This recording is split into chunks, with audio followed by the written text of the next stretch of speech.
Hey everyone, my name is Chris Lambert, co-host of Watching the Throne, a lyrical analysis of Kanye West, the #1 Kanye podcast.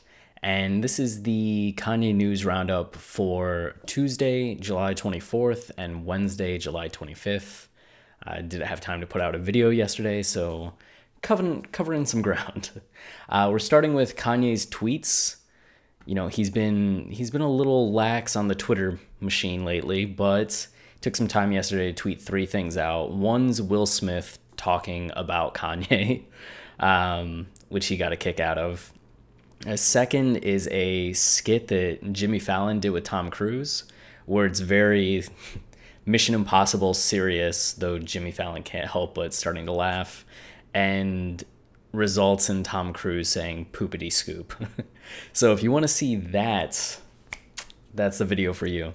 And it's not the first Poopity Scoop, it's not the only Poopity Scoop related thing that we have on the docket, which is strange to me that we're living in a world where there's multiple Poopity Scoop references in the mainstream media, but I'm so fucking glad that's the world we live in.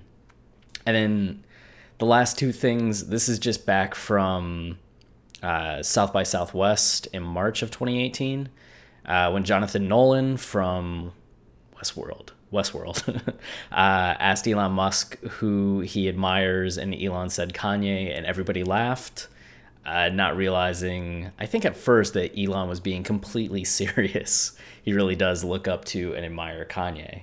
And then Kanye just said feeling super creative, which is good because just this last weekend, we know that he was taken to the hospital for flu symptoms. So the fact that, you know, he's already bouncing back, feeling creative, that's what I like to see. That's what I like to see. So this is the other Poopity Scoop related matter, and it's just Dave Chappelle. You can see him. He's in the middle of getting ready to say something about politics, says that he shouldn't, and then says Poopity Scoop.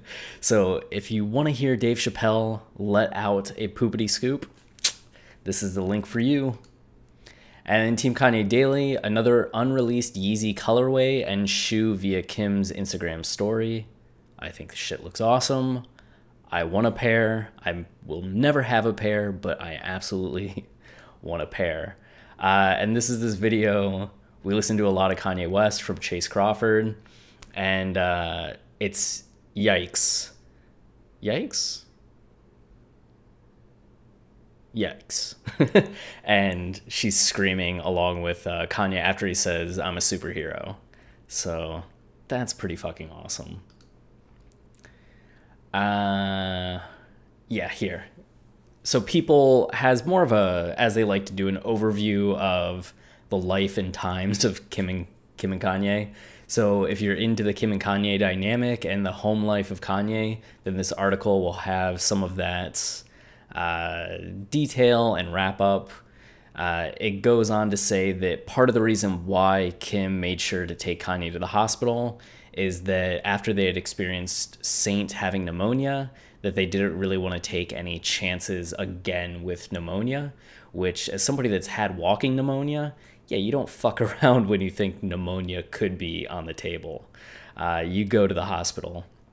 But one of the key things that inspired this is just this picture of North kissing Kanye and Kanye looking so fucking happy. Warms my heart. GQ, Kanye West crossbody bag is ludicrously large. And they include this picture here, and they talk about how on the website it looks normal sized. But when you go to this photo that they're talking about, where Kanye met up with Nijo, so sorry, of Bape and Human Made Fame. This is in Japan. As Kanye had met up with the creator of Akira, he also met up with Nijo. So insulting right now. We see this picture of them together, and you can see how fucking large the bag is. Like, that's not a regular sized bag.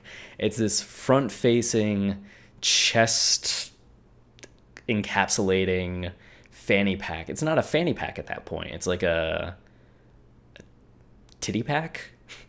Can we call it that? A titty pack? It's a titty pack. So that's what Kanye's wearing, and I want one. I see Kanye wearing it, and I want it. But it looks much different here compared to being on Kanye. So there's that. This one's really cool. So A$AP Rocky and A$AP Ferg were in the studio with Kanye. And this is from December of 2017 on a DVD that the A$AP Mob just released.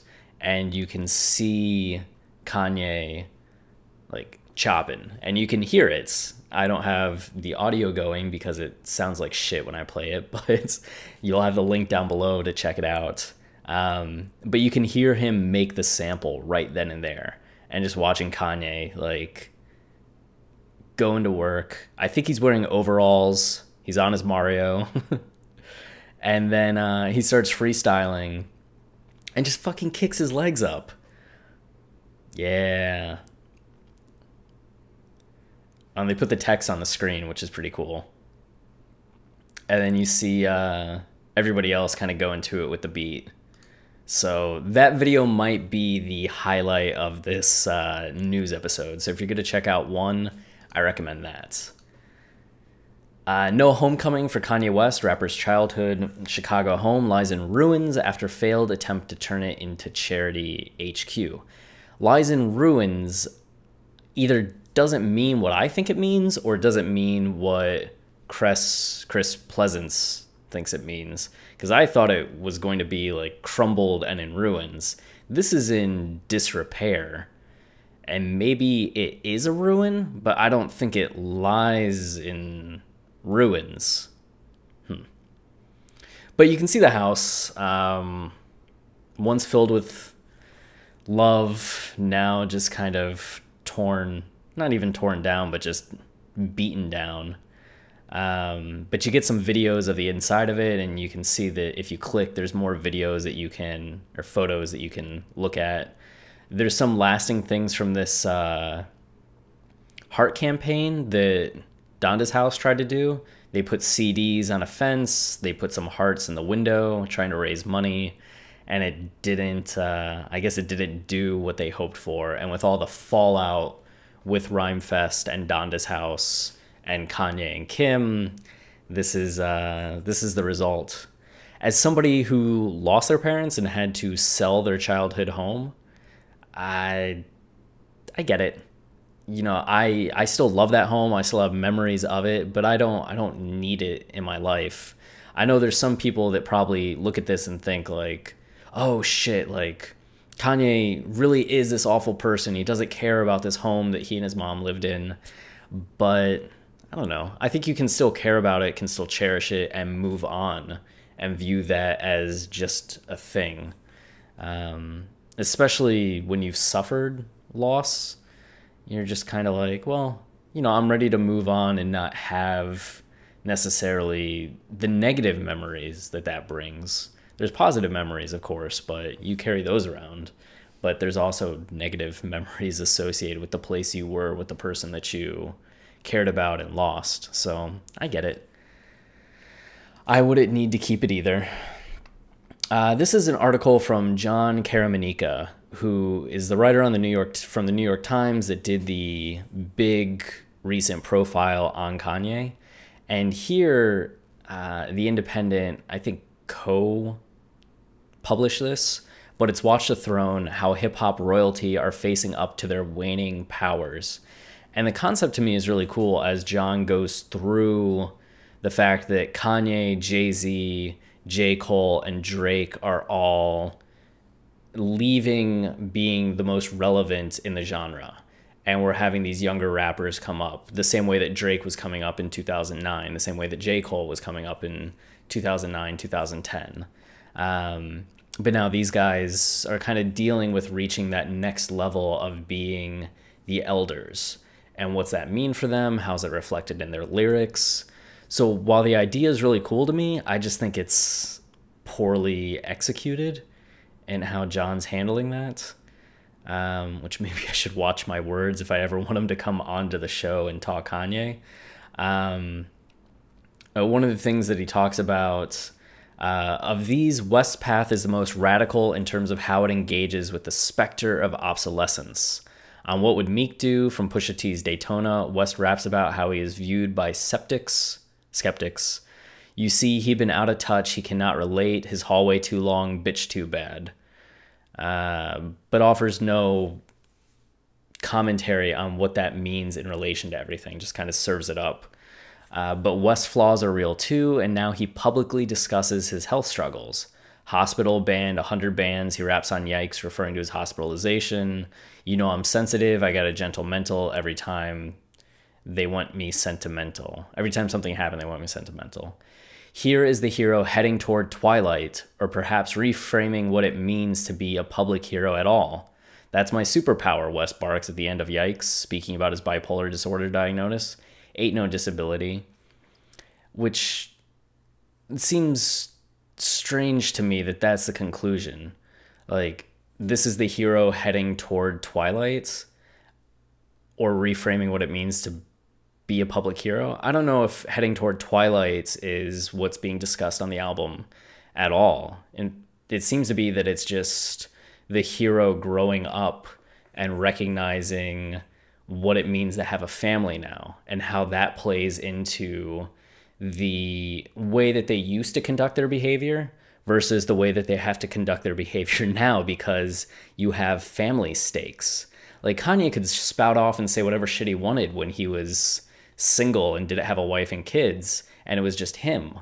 But now that he has a wife and realizes that he could lose the relationship through what he says and does, that he has a daughter, and the things that he says and does will echo back to her and influence the men that she grows up with, or the boys that she grows up with, and how they treat her, that he has a responsibility there. It doesn't seem to be a hero heading toward twilight at all, or what it means to be a public hero, but I guess what it means to be a public hero a little bit. It's just more what family means to a rapper. I have the same petty critiques with what he says about Jay-Z and what he says about J. Cole and Drake. So all of the overall point of the article I think is really fascinating. All the details I disagree with, like every single one. But it's an interesting one to read just for the perspective and to see if you agree or disagree. So that'll be linked below. This one from Hot New Hip Hop. Yeah. Kanye West and Nas accused of stealing Nasir beat and cover art. Reported comparison. And this is by Zainab? I'm so sorry. Z. It seems like parts of Kanye West and Nas's collaboration were not as original. Seems like parts of West and Nas's collaboration was not as original. Were not as original as we may have thought. The cover art and beat they used for Nasir appear to have been inspired by work from another artist. And this gets complicated. So this issue was talked about when the album dropped, and not talked about in great detail. But you can see, I mean, the cover art's the same fucking photo, right? There's no difference. It's just how it's being lit. This one darkens it, and Kanye and Nas just use the straight up version. The photo is by Mary Ellen Mark, and what this article doesn't mention is that she was born in like 1940, and most of her pictures were from the 60s, 70s, 80s, 90s. This photo appeared in, I think it was a 1983 big publication on the crack epidemic in a Texas town, and how everybody in the Texas town was being affected, how it shifted the economy, how kids were being brought into the drug game. And she had a huge set of pictures from that. Given Nas's knowledge and of, culture, and especially Black culture in America, I I don't know if this photo would have been something that he hadn't seen before, right? Same thing with Kanye, same thing with a lot of people working on the album. It's not a iconic image, but I think that it's a popular enough image that it's been used throughout the years. And the architect who used it on an album with Noah the Flood, the album came out June 10th, and they dropped the teaser for it with this photo. I think it was something like June 2nd or June 3rd. So there's the potential that Kanye or Nas or someone in their camp could have known about this and saw it within the 2 weeks between, was it the architect first unveiling it and Nasir coming out? But it's also likely that it's just that, whatchamacallit, where is it? It could also be creative mind types working alike. There's an actual term for this, not synchronicity, but shit, I'm not gonna remember. It's something to do with simultaneous inspiration or something like that. That both just happened to discover it at the same time. Maybe it started making the rounds months before on social media, and individual people had seen it that know the architect and know Nas, and so that's how it made its way to both of them, and both just happened to have projects at this time. Though with that said, they mentioned that there was a track that the architect had remixed and used Nas on it, and the beat from that track is the exact same beats that we hear on Adam and Eve. I think it's the same sample, which is what the architect says here. I'm fully aware that a lot of the material that we use nowadays, as far as on the underground, is sample based. Obviously, I don't own the samples, so I wasn't going to say anything about it. The fact that I have Nas rapping on it, I don't know. At the end of the day, I don't have any hard feelings. So it could be that somebody had heard the architect's song with Nas, sent the beat to Kanye, and they're like, well, let's just do an official version of this as kind of like a hat tip to the architect. And if they were aware of that, then maybe they were aware of the dude's other projects and took the photo. I mean, I think you could make that case. So interesting, but it's another in a span of a lot of accusations that Kanye has had in 2018 of ripping off of somebody or taking inspiration maybe too directly from somebody else, without giving the credit that maybe that person should get. I don't think the cases are as egregious as others have made them out to be. This one, to me, is probably the closest. If it was just the picture, that's one thing, but the picture and the Adam and Eve sample that's used, that's a little too much, and doesn't seem like homage at that point, but just seems like good idea. I'm gonna do that. And then lastly, we have a blank page. Oh yeah, no, here we go. Kanye West stole my idea. Am I Abaga on plan to drop 3 hip-hop albums? So this dude just today said Kanye stole my idea. Anyway, in August, 3 hip-hop albums. Like, nice. I don't know how Kanye would have heard of his idea. If this is the first he's announcing his idea, maybe... I mean, it's smart marketing. I'm talking about it. Why else would I be talking about Am I Abaga on the Kanye West News Roundup? So he got me talking about the albums that he's dropping and promoting it. So there's a lesson for any of you. It reminds me of the book 48 Laws of Power. I think it's court controversy or court attention, no matter the means. And it's just say and do whatever you have to bring attention onto yourself, which we know is something that Kanye likes to do. And it's curious when you start getting those Inception-like levels to where Kanye does it, and then this person takes Kanye doing it and uses it to do it themselves and promote their own thing.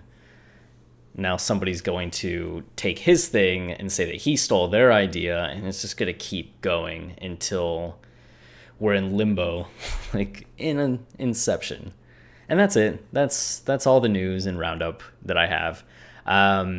If you want to support us, subscribe to the channel. We're marching towards 1,000. We've crossed the 600 threshold. If we get 1,000, we can monetize the channel, which would make me very, very happy. So if you can subscribe, I'd very much appreciate it. And to those of you who have subscribed, thank you.